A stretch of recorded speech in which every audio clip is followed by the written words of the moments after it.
I stood before Julia, announcing my decision with a stern resolve. I'm moving in with my parents.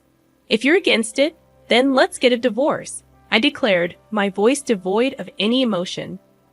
Julia looked at me in disbelief, her mind racing to comprehend the audacity of my words. The impact was like a slap across her face. What are you talking about, Alan? She stammered, her voice reflecting a mix of shock and confusion. It's simple, I continued, my eyes cold and calculating. We'll use your $2 million inheritance to build a house there. That's the plan. A knot tightened in Julia's stomach. The inheritance, her mother's final gift, was now a tool in my scheme. You can't be serious, she whispered. Oh, I'm dead serious, Julia. It's time to make some changes, I replied sharply. Memories of our life together flashed through her mind. The laughter, love, the birth of our children. How did we end up here? At 38, a mother of two, she had thought she was living a normal life with a man she once loved. But now I stood before her, a stranger. You have no right to decide how my inheritance is used, she protested, her voice trembling with a mixture of rage and disbelief. As your husband, I think I do. It's either my way or the highway, Julia. Decide, I declared, my tone leaving no room for negotiation. She stared at me, trying to find a trace of the man she married, but all she saw was a greedy stranger eyeing her inheritance like a vulture. Realization hit her standing in the shadow of the man she no longer recognized. Her marriage was a lie. Fine, she said, her voice steady despite the chaos in her heart. If that's how you want it, we're done. But don't expect to touch a dime of my money. My smirk vanished, replaced by shock. I hadn't expected this. I turned on my heel and left, slamming the door behind me. Alone, Julia stood there, her heart pounding. The battle lines were drawn. It was no longer just about money. It was about her dignity, her freedom. The next morning, the house felt eerily silent as Julia prepared breakfast. The previous night's confrontation replayed in her mind, fueling her anger. How could I be so callous? The money was a part of her mother's legacy, not some windfall for me to squander. Our children, Emma and Ryan, noticed the tension but remained quiet. They were too young to understand the complexity of adult conflicts, yet they sensed something was amiss. Julia forced a smile for their sake. After dropping them off at school, she drove to her mother's empty house, echoing with memories. Sitting in the living room, she recalled the times my parents had made insensitive remarks about their lifestyle, choices, and even their children. They had always favored traditional gender roles, and unfortunately, I seem to have inherited their archaic views. I can't comprehend why you're still working. Alan's mother once sneered, her disdain evident. A woman's place is at home with her children. Alan, my husband, never stood up for me. He consistently brushed off his parents' derogatory comments, urging me to ignore them. However, their words were like needles, steadily pricking away at my self-esteem. Now, with my mother gone and my marriage falling apart, I felt a surge of resentment towards Alan. He had never truly been my partner, leaving me to fend for myself against his parents' criticisms and never once taking my side. I vividly remembered when I was pregnant with Emma, and Alan's parents openly expressed their hope for a grandson. When Emma was born, their disappointment was palpable. Next time, make sure it's a boy, they had said, barely concealing their dissatisfaction. Witnessing my daughter subjected to such blatant favoritism was painful. Now, Alan wanted to use my inheritance to move closer to them, to immerse ourselves in their toxic environment. The thought made my blood boil. I couldn't and wouldn't let that happen. As I sat there, surrounded by the remnants of my mother's life, a plan began to form in my mind.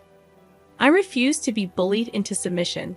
I would fight back not just for myself, but for my children too. Alan had revealed his true colors, and it was time for him to face the consequences. The battle lines were drawn, and I was ready for war. Over the next few days, I gathered documents and prepared for the legal battle ahead. My lawyer, a sharp-witted woman named Miss Henderson, assured me that we had a strong case. Don't worry, Julia. We'll make sure that inheritance stays where it rightfully belongs, she said with a confident smile. One evening, as I sorted through my mother's belongings, I stumbled upon an old, dusty envelope tucked away in a drawer. Inside, I found a set of documents, stock certificates, and property deeds. My hands trembled as I realized the extent of my mother's secret savings. Including the current value of the stocks and the property, it amounted to a staggering $2 million. I couldn't believe it. My mother, who had lived so modestly, had been sitting on a small fortune. She had always been prudent with money, but I never imagined she had accumulated so much. A note accompanied the documents, written in her neat handwriting. Julia, I saved this for a rainy day. I hope it gives you and the kids a better life. Use it wisely. Tears welled up in my eyes. My mother's foresight and love felt like a warm embrace even from beyond the grave. The next day, I decided to confront Alan. He needed to know that his plan to squander my inheritance was doomed to fail. I found him in the living room, lazily flipping through a magazine. Alan, we need to talk, I said, my voice steady. He looked up, a hint of annoyance in his eyes. What is it now, Julia? I discovered something of my mother's. I began, holding up the envelope. Turns out, she left me stocks and properties worth $2 million. Alan's eyes widened, a mix of shock and grief flashing across his face. $2 million? That's great news, he exclaimed, his reaction disgusting me. Don't get any ideas, Alan. This money is mine and the kids. You won't see a cent of it.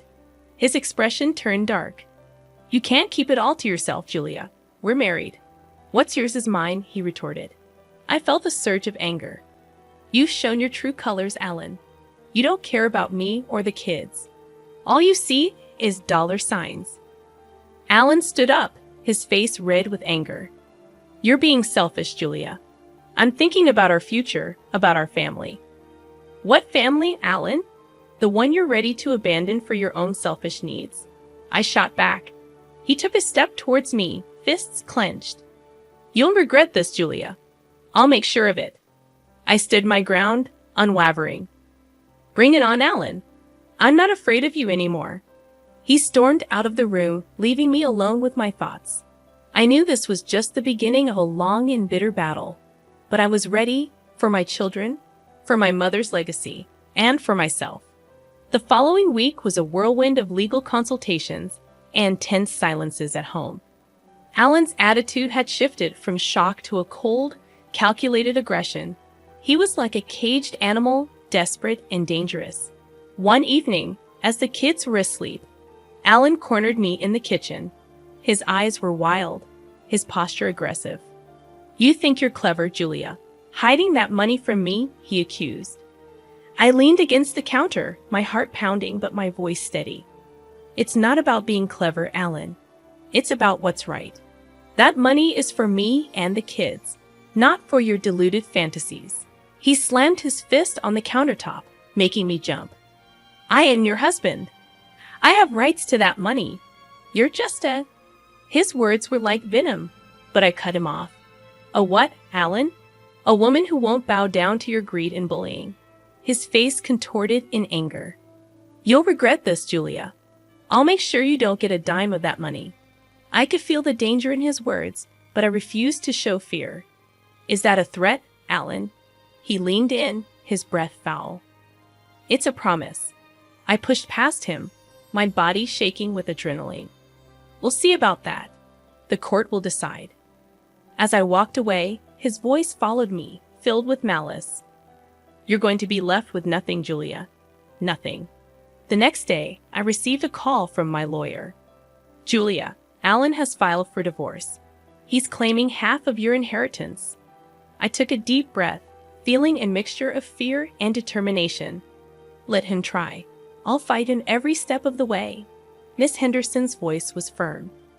We have a strong case, Julia. Don't worry. We'll make sure justice is served. That night, as I lay in bed, I thought about my children sleeping peacefully in their rooms. I dedicated myself to this battle for my children, for their future. Alan had transformed into a stranger, a man driven by greed and malice. Yet I was no longer the woman he believed he could control and intimidate. As I closed my eyes, I pictured the courtroom, the judge, and the final verdict.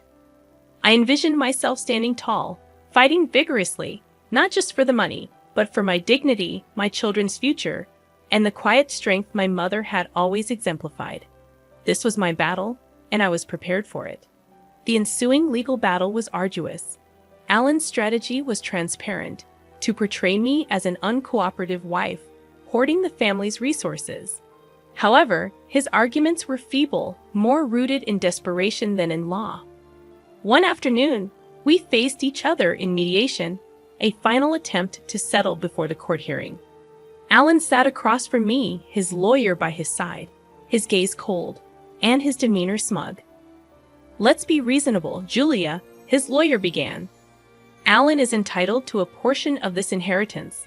It's only fair." I glanced at Miss Henderson, my resolve unyielding. "Fair. Alan has made no contribution to this inheritance. It is solely from my late mother, intended for me and my children." Alan leaned forward, his voice scornful. "Come on, Julia. You're just being spiteful. Don't you think the kids would want their father to have a share?" I felt a surge of anger. "This isn't about spite, Alan. It's about justice. You've never cared about what the kids want. This is about your greed." His lawyer tried to interject, but Alan signaled him to stop.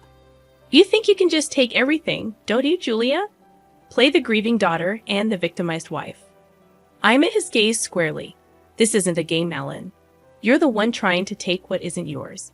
The mediator, a middle-aged woman with a stern face, interjected. "Let's try to remain civil. This is about finding a resolution." Alan cut her off, his voice rising. "A resolution?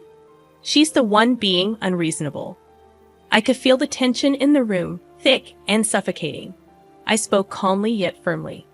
"I am being perfectly reasonable. I'm protecting what my mother left for her grandchildren. Alan's claims are baseless." The mediator called for a break, sensing the futility of the discussion. As we stood up, Alan leaned in close, his breath hot on my ear. "You'll pay for this, Julia. I'll make sure of it." I walked out of the room, my heart racing but my spirit unbroken. Alan's threats were hollow, his case weak. I knew the law was on my side, and I was determined to see this through to the end. In the following weeks, I immersed myself in legal documents, met with Miss Henderson, and prepared for the court hearing. The kids stayed with my sister, shielded from the worst of the storm. I missed them terribly, but I knew this fight was for their future as much as it was for mine. The day of the hearing arrived. Standing in the courtroom, I braced myself to confront Alan and whatever deceptive narrative he planned to weave. This was the moment of truth, and I was prepared to fight with every ounce of strength within me. The courtroom felt like a battleground where words were the weapons, and Alan's lawyer crafted a tale of a wronged husband, deprived of his rightful share. Yet, under Miss Henderson's skilled questioning, his arguments crumbled like a fragile house of cards. During a recess, Alan cornered me in the hallway, his face twisted in fury. "You're ruining everything, Julia? You think you're going to walk away with all that money?" I stood my ground despite the fear gnawing at me. "It's not your money, Alan. It never was." He stepped closer, his voice a venomous whisper. "I'll drag this out as long as it takes. I'll bleed you dry in legal fees." Meeting his gaze, my voice remained unwavering. "Do what you must. I won't let you bully me into submission." As we returned to the courtroom, a strange sense of empowerment washed over me.